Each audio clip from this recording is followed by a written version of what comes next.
Welcome to Postcast. As the Utah Jazz finish the road trip 2-1, they do everything they're supposed to do tonight as they hold off an undermanned Milwaukee Bucks team who put out a championship-level effort.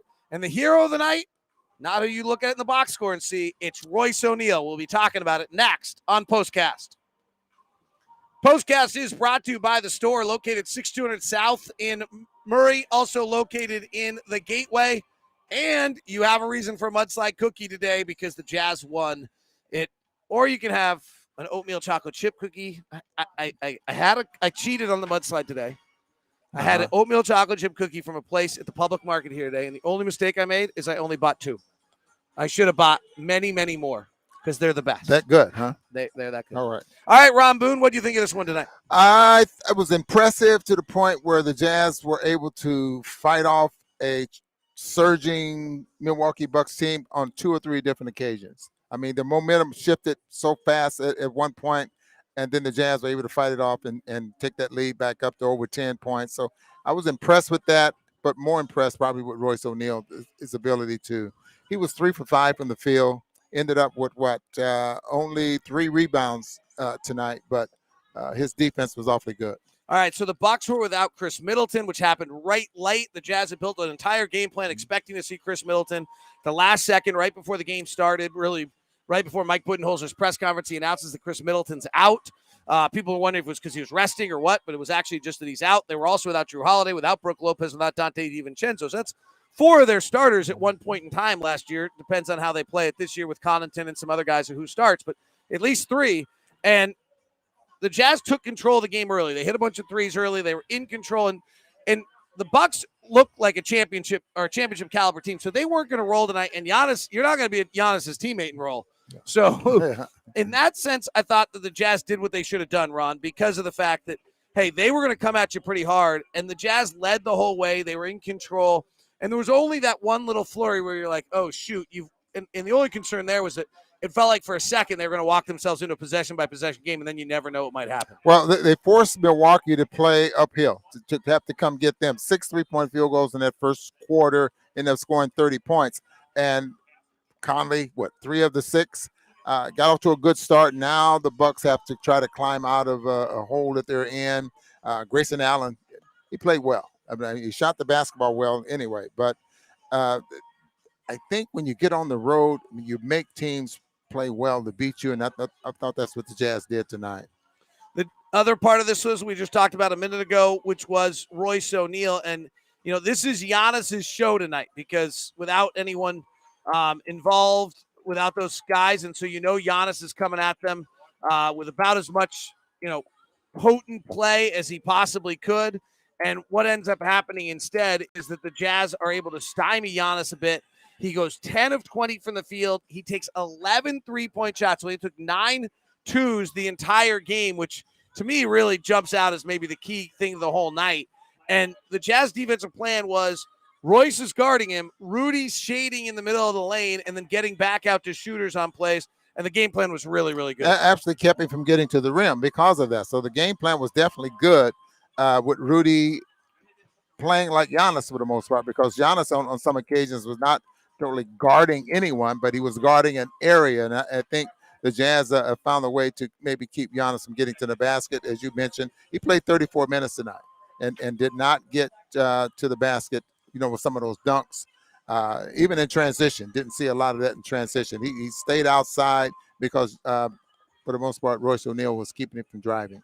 Let's go to some of the questions from Lee. Is it concerning that both teams on the back end of a back-to-back, but the Bucks missing 3 key players, I'd say 4, and the Jazz just squeaked this win out? Is that concerning? It's not concerning because, let's face it, you're going to run into things like this all season long. And shorthanded teams are just flat out dangerous. And sometimes they just take you out of what you want to do out there on the floor. You start prepping for a team, for certain players to play, and all of a sudden they're not in the lineup. Now you got to switch up, and it just you take these wins and go home. Especially since it was on the road. I don't know. A 12-point win isn't really a struggle, and it wasn't close in the final 3 minutes of the game. So, you're not going to beat a team with Giannis, and you're not going to beat a world championship team by 20. So I don't know what a struggle games ebb and flow, and the fact that it got down to 4 and the Jazz took it back to 14 almost immediately, to me, is actually all you need to know. That's total control of the game, as they should have had against a team that was shorthanded. So I think that's a lot of it. I'm worried about Tuesday. Last 2 games have been super physical, says T-Man.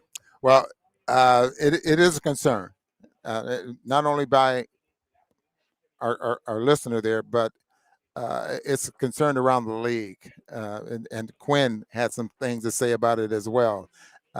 But this is an adjustment, I think, and probably going to be an adjustment year for most players in the league because of the way the game is going to be called this, going forward. So you can see the frustration on guys' face, and they're starting to react.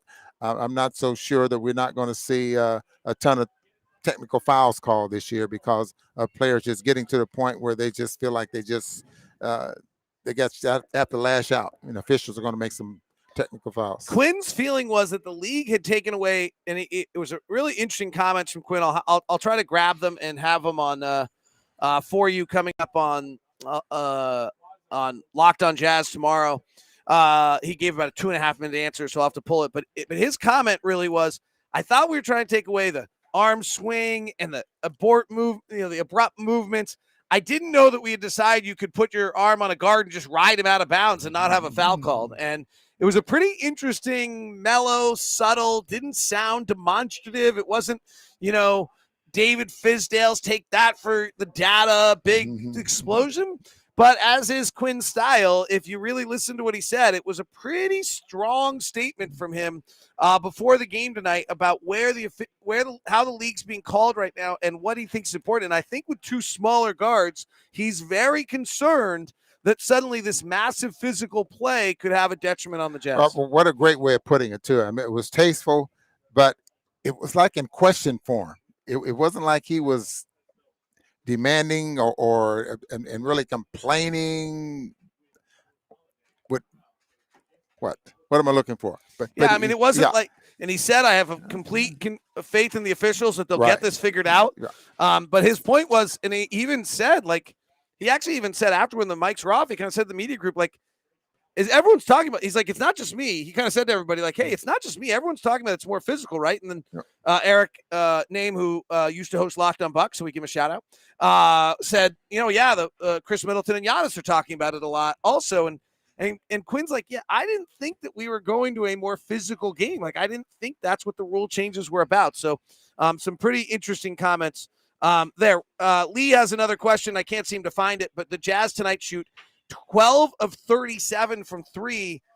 Is the shooting a concern at this point, Ron, with the Jazz, who last year were, third best three-point shooting team, came in at 17th best at 33%. What's your thought? I'm not concerned. I'm really not concerned, but if you look at the threes that the Jazz are getting and as good of a shooting team as this is, then I'm not concerned, especially right now.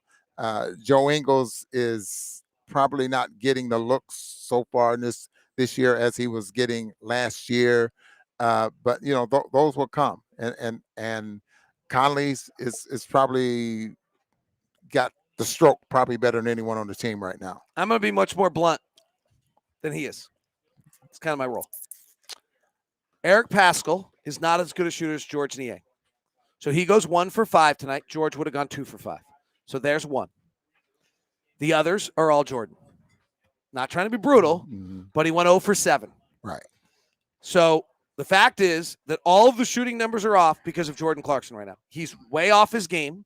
He went 6 of 17 tonight because he battled through it. He went, I don't know what he exactly started 0 of 10. I think he finished 5 of 17. I think he's 11 for his last 30, whatever. It's not going to last.